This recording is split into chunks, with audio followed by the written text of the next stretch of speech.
बेटा ही चाहिए।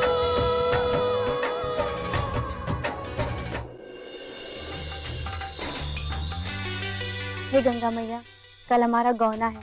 काश कि हम आपको भी अपनी किताबों की तरह बांधकर अपने ससुराल आजमगढ़ ले जा पाते, पर कोई बात नहीं। हम अपने बचपन को आपकी लहरों के साथ छोड़े जा रहे हैं। बस हमें आशीर्वाद दीजिएगा कि हम अपने शहर पटना का नाम अपने ससुराल आजमगढ़ में खूब रोशन करें। अरे बिटिया, ये थाली बजाने की रीत तो बेटा हुए पे होती है। बेचारी रजनी के यहाँ बेटी पैदा हुई। वंश बेटा या बेटी के होने से नहीं, बल्कि कुछ कर दिखाकर परिवार और समाज में नाम रोशन करने से होता है। हमका तो हमारी मंजू बहू से केवल बेटा ही चाहिए।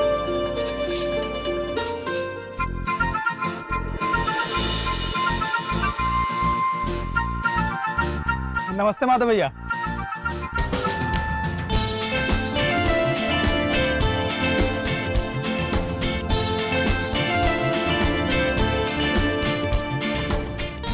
अरे माधव भैया, एक काम था। अरे यार, कल हमारा गौना है यार। अब जो भी बात है वो कल के बाद ही होगी, ठीक है? दिल की दिल से आवाज पर एक छोटा सा तोहफा भेज रहे हैं। धर्मपत्नी जी, हम चाहते हैं कि कल आप इसी साड़ी में मिसेस सरोजा राय बन के निकले। सुबह सुबह फिर से साड़ी काटने में जुट गई ना। पिछले 1 साल से ना तुम्हारा ये कार्यक्रम हर सुबह चालू रहता है। अगर आज ये कढ़ाई पूरी नहीं हुई तो कल गौना के दिन क्या पहनोगे? और जब हम 1 साल से सपना देख रहे हैं तुम्हें इस साड़ी में दुल्हन बनी देखने का, उसका क्या होगा?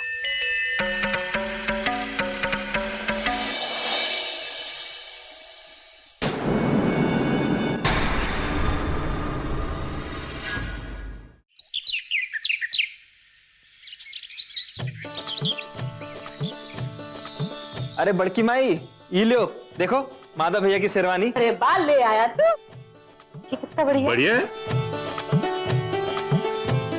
और ये देखो, ये है हमार शेरवानी, एकदम सेम टू सेम। तू भी क्या दूल्हा की बराबरी करने को सोच रहा है? एक कलावत, बात बराबरी की नहीं है, बात है भाई भाई के प्रेम की। हाँ माई, देखो बात बराबरी की ना है, बात ये है कि हम और माधव भैया बहुत पहले प्लानिंग किए थे कि गौने वाले दिन एकदम सेम टू सेम शेरवानी पहनेंगे। हाँ भाई, हमको अपने परिवार के ई प्रेम व्यवहार पर बहुत नाज है मिसेस प्रमुख जी। अरे इन चारों भाइयों का आपसी प्रेम देखकर इस गांव जवार में कोई नहीं समझ सकता कि इनमें सगा कौन है और चचेरा कौन। अब ये भला कोई कैसे समझेगा? यहाँ तो सब भाई एक जैसन है। एक जैसन इसलिए मिसेस प्रमुख जी, क्योंकि कलावती ने इस घर को हमेशा अपने पराये की सोच से ऊपर रखा। अरे हम तो कहते हैं कि घर में अगर रघुकुल का रीति है तो कलावती के कारण। ये सच्चा कलावती कि तुमने माधव को हमेशा अपने जान प्राण से बढ़कर माना है, और यह कारण है कि कलावती ने बिना किसी संकोच और स्वार्थ के अरे संग्राम के हिस्से का जमीन माधव को दे दी। तुम सचमुच महान हो कलावती। ये क्या कह रहे भाई साहब? महान तो आप हैं जो बिन बाप के बच्चों को। कलावती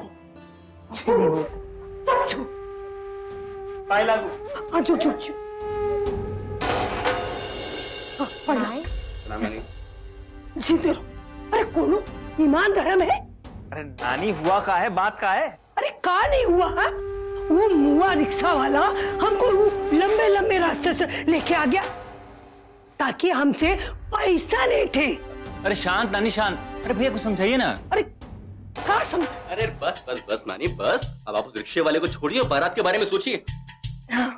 अरे अब नानी आ गई है ना, तो समझ ली कि बारात सज गई। हाँ अच्छा चलो मुन्ना, जाओ जाके सामान उतार लो रिक्शे में से। और सुनो, उनका बोलना क्या मूर्ख नहीं है। हाँ, ऐसा पाठ पढ़ाएंगे को की नानी याद आ जाएगी। नानी जा रहा हूँ ना, आप एक काम करो, ठंडा वंडा पियो। अरे ठंडा पिलाओ इन्हें। हाँ। जा जा।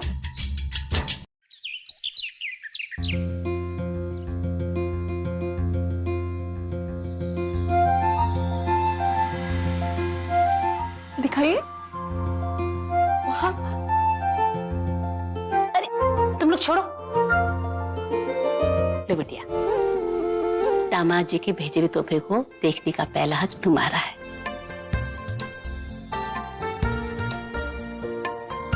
दामाद जी ने तो बड़ी अच्छी साड़ी भेजी है। दामाद जी को जरी की बड़ी अच्छी पहचान है।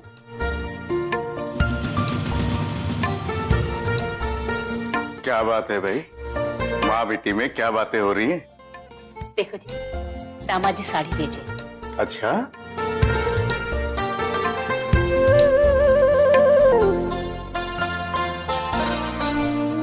तो बहुत ही सुंदर साड़ी है। उन्होंने पहले तुमसे कुछ कहा था? भैया मान गए जीजा जी को, चुन के मुबारकपुर की सच्ची बनारसी भेजी है। ये साड़ी तो पूरे 50,000 से ऊपर की है। क्या बात कर रही हो? 50,000? अभी से दीदी का कितना मान हो रहा है। सारा मानना गौने से पहले ही होता है। माँ, किस सोच में डूबी हो? तुम तो जानते हो बिटिया कि हम किस सोच में डूबे हैं। अब तुम ही बताओ, दामाद जी इतनी सुंदर साड़ी आज के दिन भेजे तो सोच कर ही भेजे होंगे ना। जरूर वो ये चाहते हैं कि तुम ये साड़ी गौना के दिन पहनो। और यही सही है, वो बड़े लोग हैं, उनकी पसंद भी ऊंची होगी ना। उनको गौना के दिन यही साड़ी पहननी चाहिए। माँ, तुम कैसी बातें कर रही हो? भले ही ये साड़ी बहुत कीमती है, बहुत सुंदर है, पर तुम्हारी बनाई हुई साड़ी के आगे इसकी कोई कीमत नहीं है। इस साड़ी के हर धागे में तुम्हारा प्यार पिरोया हुआ है और हम यही साड़ी पहनेंगे। हम माँ है तुम्हारी भावना को समझते हैं। पर बेटिया, अब तुम सिर्फ एक बेटी नहीं हो, तुम एक पत्नी भी हो। और हो सकता है कि दामाद जी का भी मन जुड़ा हो। माँ, तुम बेकार में चिंता कर रही हो। अगर वो चाहते कि हम उनकी भेजी हुई साड़ी पहने तो वो हमको बता देते ना, चिट्ठी दिए होते, कोई फोन किए होते। और वैसे भी माँ, हम जब तक इस घर की दहलीज में है ना, तब तक हम अपने बेटी होने के सारे अरमान पूरे करना चाहते हैं। और जब हम यहाँ से विदा होके चले जाएंगे तो हम अपने बहू होने के और पत्नी होने के सारे धर्म निभाएंगे। ठीक है ना? अब हम यही साड़ी पहनेंगे। वाह बेटी वाह, तुम्हारी सोच पर हमें गर्व है बेटा। अब आप बाप बेटी जो भी सोचे, मेरी तो यही राय। देखना, साड़ी को लेकर दामाद जी का फोन आता ही होगा। हाँ, तुम बेकार में परेशान हो रही हो, ऐसी कोई बात नहीं है।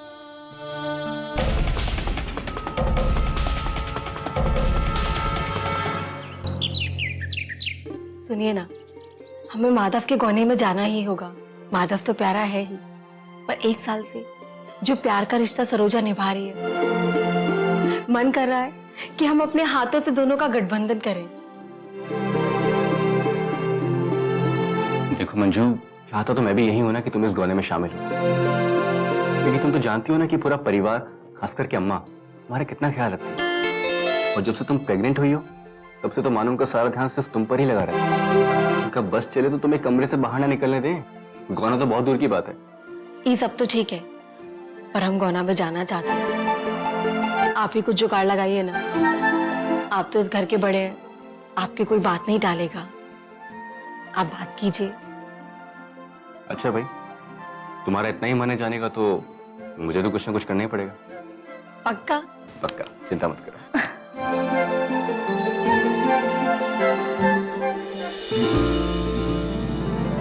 अरे वाह, कितना सुंदर लग रहा है ये आप पर। जीजी, ये साड़ी है ना, आप परीक्षा भवन में पहनिएगा और देखिएगा, जब आप इस साड़ी पहनकर बाहर निकलेंगी ना, तो जेठ जी का मन होगा कि फिर से गौना कर लो। तुम हो ना, जो बोलती हो। पहले अपने लिए पसंद करो, फिर हमारे बारे में सोचना। जी आप भी ना। हाँ। अरे ये देखो, अरे हम कितना अच्छा लग रहा है, कितना खिल रहा है तुम्हारे ऊपर। हाँ जी तो सुंदर है। आई देखो। अरे मंजू आओ बैठो, यहाँ बैठो, संभाल के। मंजू बहुत अच्छा किया कि तुम यहाँ आ गई। अरे तुम्हें पसंद कर दो ना साड़ी, वह साड़ी हम गौना में पहनेंगे। क्यों जी? चाची पहले आप ये तो डिसाइड कीजिए कि मंजू गौने पर कौन सी साड़ी पहनेगी। हाँ वो तो क्या मतलब? अम्मा वो बात क्या है कि मंजू का बड़ा मन था माधव के गौने पर जाने का, तो अगर आप बोले तो। इतना बार तो समझा चुके हैं हम तुम्हें बेटा, इस हालत में मंजू का यात्रा करना ठीक नहीं है। अब उनके नैहर तक तो जाने नहीं देते हम, वहां इतनी दूर सरोजा तुमने में कैसे भेज दे बोला? जी सब लोग जा रहे हैं ना, और मंजू का इतना मन। कहाँ कलावती तुम मुहा जाती हो एकदम। और विजेंद्र, ये बात तो तय है कि मंजू ये देह लेकर गौनम तो नहीं जाएगी। काहे कि बात मंजू की नहीं है, हमारे खानदान के वारिस की। और जब भी बात वारिस की होगी, फैसला घर के बड़े ही करेंगे।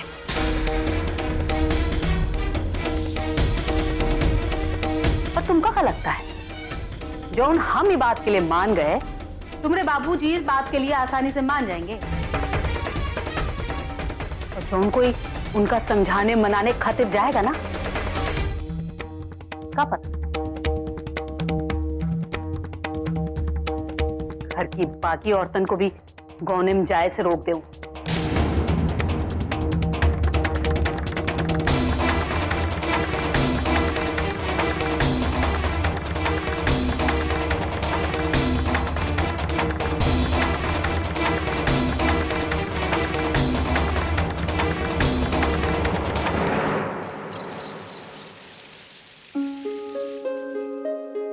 ई का बात हुआ, कोई फोन नहीं, कोई मैसेज नहीं, पता नहीं क्या कर रही है सरोजा जी। अरे वो साड़ी तो कब का पहुंच गया होगा, फिर भी कोई फोन नहीं की।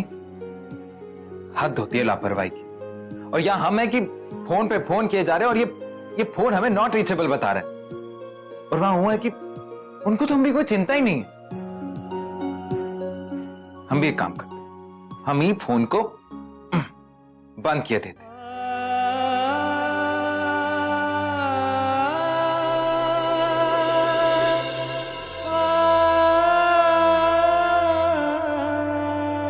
पर याद रखिएगा सरोजा जी, अगर कल आप हमको हमारी दी हुई साड़ी में नहीं दिखी ना, तो ये बात तो पक्का है, छोड़ आएंगे हम आपको आपके बंसी नगर में। फिर करिएगा पूरी जिंदगी अपने माँ बाप की सेवा, हम नहीं लेवाएंगे आपको, समझी?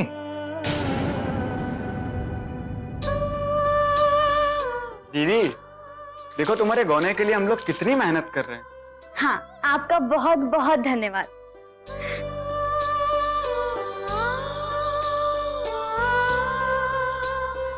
इनका फोन तो अभी भी स्विच ऑफ आ रहा है, लगता है किसी रस्म में गए होंगे।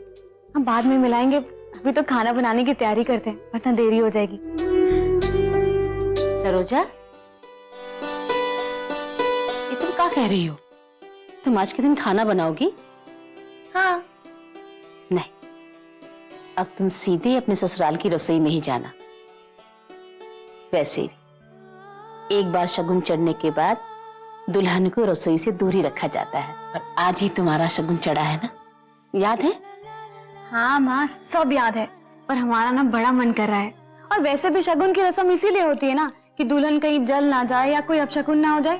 तो तुम बिल्कुल निश्चिंत रहो, हम इस बात का पूरा ध्यान रखेंगे और ऐसा कटहल का कोफ्ता बनाएंगे ना कि तुम सब अपनी उंगलियां चाटते रह जाओगे।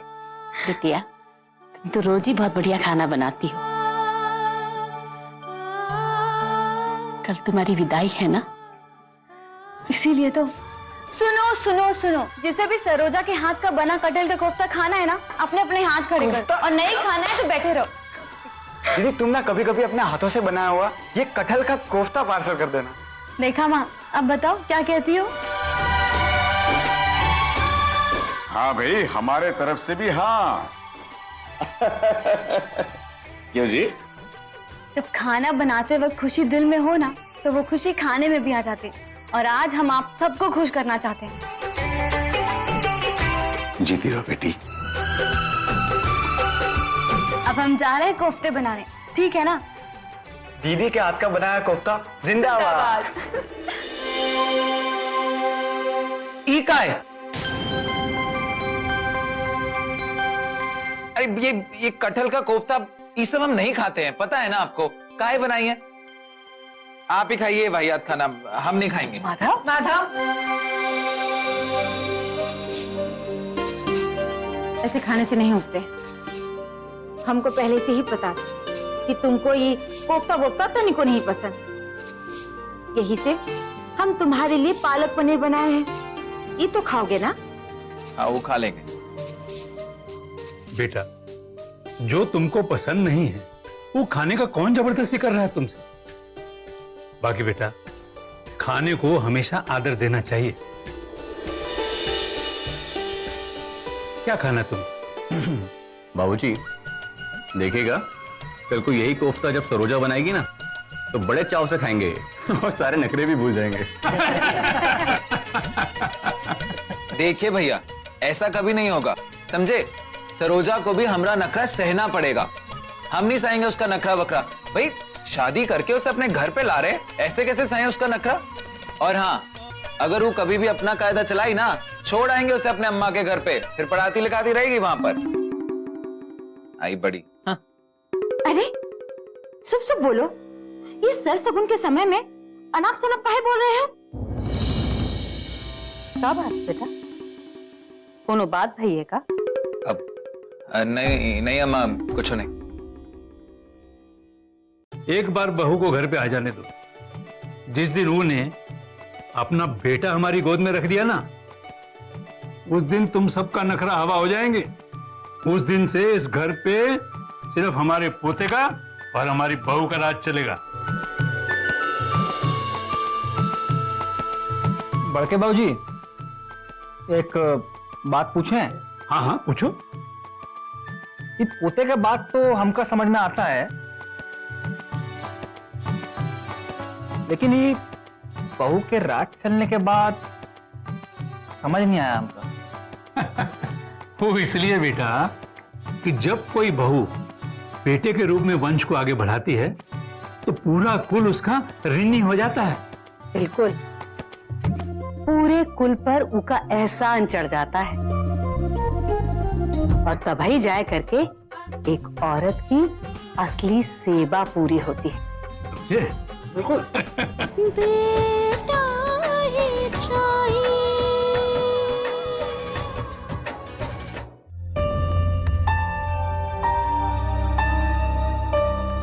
उनसे हमारी बात हो जाती तो उनको हम बता भी देते।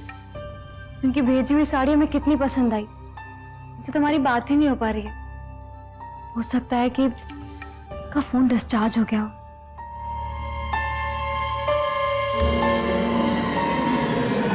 सरोजा बेटी,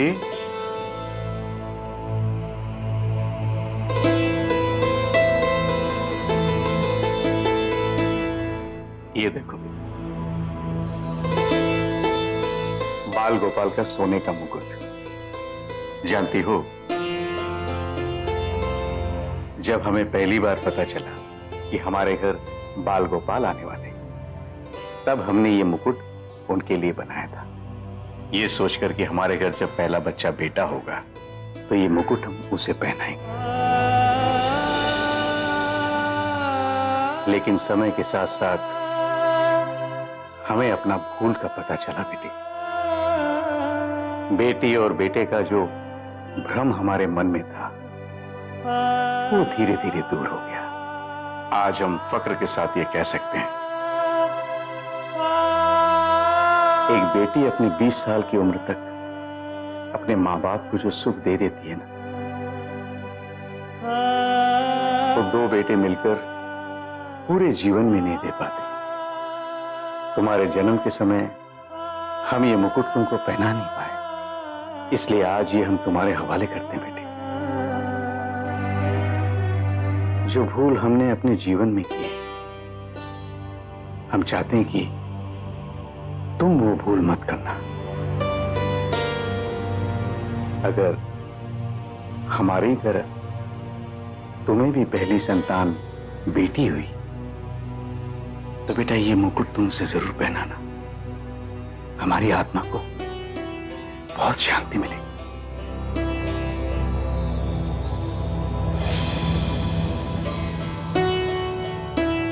जानती हो सरोजा की माँ,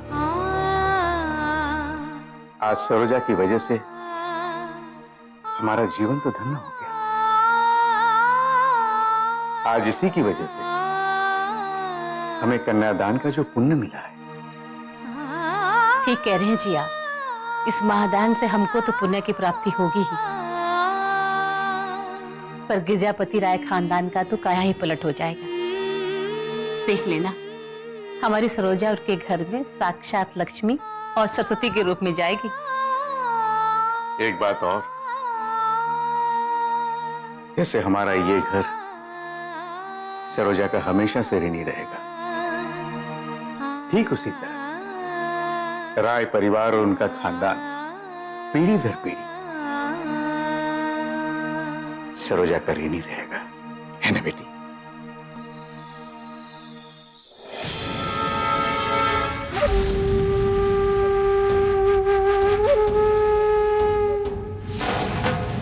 गिरजापति के खानदान की ऋणी बनने का क्या जरूरत है?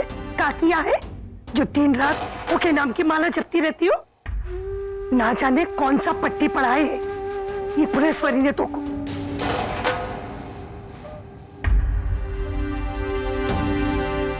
हमने जेठ जेठानी ने हमने लिए क्या किया है ये हम जानते हैं। संग्राम के बाबूजी अचानक घर छोड़ के चले जाने के बाद से वे हमको सहारा दिए। अगर वो हमको सहारा ना दिए होते तो आज हम जिंदा नहीं होते माई। और माई, तुम नहीं समझती हो, जीजी हमको और हमारे बच्चों को अपने जान प्राण से ज्यादा मानती है। हाँ,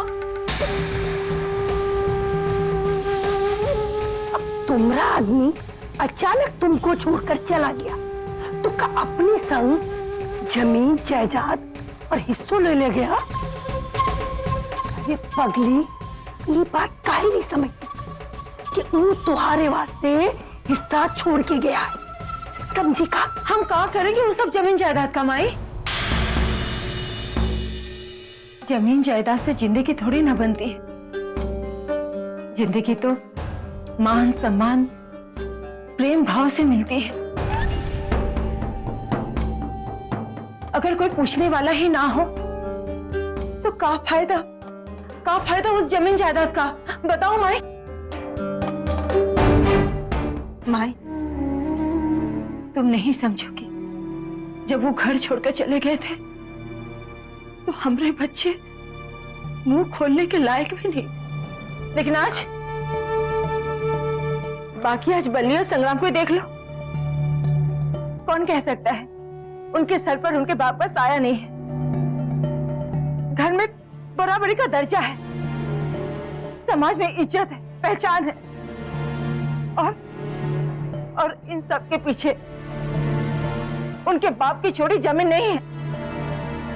ये सब तो जेठ जी की दी हुई छाया से मिली। ये बात जान लो माई, आज हमने जीवन में जो कुछ भी है वो जेठ जी की वजह से ही है। कलावती, देख लेना, अरे एक दिन ना वो सब कुछ ना हड़प। बस माई बस, बस माई बस, ये है कारण है माई, हमको तुम्हारा ये आना बिल्कुल पसंद नहीं है। अब चुपचाप सो जाओ, रात बहुत हो गई है। और हाँ, तुम जो सोचती हो ना माई, भूल कर भी अपनी जबान से मत निकालना। और हाँ, कल गौना का शुभ दिन है। तुम्हारे कारण कोनो बिघन नहीं आना चाहिए। अरे वाह, अरे हमरी बिलाई और हम पर ही मियाऊं। हम क्या सिखा रही हो? देख लेना कलावती, देख लेना। भले ही आज तुम हमारी बात नहीं समझ रही हो, एक दिन ना बहुत पछताओ। उस दिन ना तुमको हमारी बहुत याद आई। देख लेना कलावती, ये बार ना हम तुम्हारी आंख खोल कर जाएंगे यहाँ से, समझी का तुम? ये जान लो माई, ये घर की खुशी और सुख चैन की खातिर हम कुछ कर सकते हैं। अगर तुम रुकावट पैदा करने की कोशिश भी की, हम तुमसे भी लड़ जाएंगे। बहुत गुरूर है ना अपने ऊपर और ये घर के लोगन के ऊपर। देखते हैं कलावती, देखते हैं आने वाला वक्त ना हवा का रुख कैसे बदलता है।